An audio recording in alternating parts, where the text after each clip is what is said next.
রায়পুর উপজেলা কমিটির সকল যুগ্ম আহ্বায়ক এবং সদস্যবৃন্দ এবং আমার সামনে উপস্থিত চারটা ইউনিয়নের সভাপতি এবং যুগ্ম আহ্বায়ক পদের প্রার্থীবৃন্দ, আমরা তো বিএনপি করি তাই না? এই বিএনপি করার কারণে আপনারা একটা ইউনিয়ন থেকে ৬ জন ৭ জন করে আবার যুগ্ম আহ্বায়ক পদে এই ১০ জন ১২ জন করে দিচ্ছি আমরা বলতে চাই। কিন্তু আমাদের সামনে নির্বাচন, চিন্তা করতে হবে, অনেক ষড়যন্ত্র হইতেছে দেশের মধ্যে বিএনপিকে নিয়ে।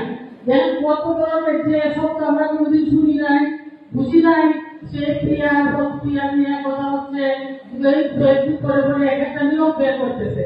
সুতরাং আমাদের এই বিষয়ে সর্বস্তরে আমাদের একদম তৃণমূল একটা আমাদের সমর্থক সবাইকে সজাগ থাকতে হবে। এবং আমরা অনেকেই নিচ্ছি, একটা পদের জন্য 7 জনের ভোট নিচ্ছি, 1 জন হবে। তা আমরা তো সেটা চাই যে আমাদের যে ক্রাইটেরিয়া দেওয়া আছে সেই ক্রাইটেরিয়া অনুযায়ী আমাদের সেই ইয়েটা আহ্বায়কটা হোক এবং যুগ্ম আহ্বায়কটা হোক।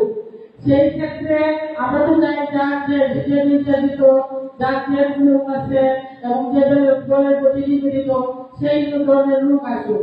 কিন্তু তারপরে আসলো, আমরা বাকি ৬ জন পাঠ করলাম, সেই পাঠ করা মানুষগুলা আমরা বলে থেকে মন খারাপ করবো না, এখন মন খারাপের সময় না, তাই না? এটা তো আমাদের বুঝতে হবে নাকি? সেটাই আমরা মন খারাপ না করে আমরা দলের সমর্থক হিসাবে থাকবো। পরবর্তীতে তো কমিটিটা হবে, ওয়ার্ড কমিটিগুলা সুন্দর করে করবেন। যারা আপনারা হবেন এখানে, যারা এখানে সবাই একজন আহ্বায়ক হবে, সবাই একজন যুগ্ম আহ্বায়ক হবে, এখানে যারা আছেন এখান থেকেই বের হবে। আপনারা সুন্দর করে ওয়ার্ড কমিটিগুলা করবেন। ওই ওয়ার্ড কমিটি করার পরেই তো আমাদের আবার ইউনিয়ন কমিটিগুলা পূর্ণাঙ্গ কমিটি হওয়ার সময় বড় হয়ে হবে। সুতরাং আমরা কিছুদিন যদি কমিটির বাইরে থাকি তাহলে আমরা মন খারাপ করবো না, তাই তো? এইটাই জুড়ে বলে কেন আপনারা বলতে হবে যে আমরা মন খারাপ করবো না। আমাদের দলের স্বার্থে আমরা যদি দলের উন্নতি চাই, আমরা দলকে রাষ্ট্র ক্ষমতায় নিতে চাই, তাহলে তো আমাদেরকে এই সময়টা কিন্তু অনেক ক্রান্তিকাল। আমাদের ধৈর্য এবং ধারণ করে আমাদেরকে দলের প্রতি সহমর্মিতা দেখাতে হবে। দলকে এগিয়ে নেওয়ার জন্য সামনে ইলেকশন আসতেছে, ওই ইলেকশনে আমাদের প্রার্থীকে বিজয়ী করে আমরা যাতে রাষ্ট্র ক্ষমতায় আমাদের বিএনপি যেতে পারে সেটা আমাদের চিন্তা করে এই মুহূর্তটাতে আমরা সবাই ভালো থাকবো, সুন্দর থাকবো। আমরা এগুলা ভালো জিনিসকে এত মাথা লাগাবো না, এইটাই আমার কথা আর কি। যে আমরা যেই নেতা হওয়ার তার পাশেই থাকবো, আমরা তো চাইবো। তারপরে যদি একটু এদিক হয়, তারপরে যদি আমরা মন ভেঙে না পড়ি, আমাদের জন্য মন ভেঙে আমরা না পড়ি, সেটাই আমার কথা, বুঝছেন?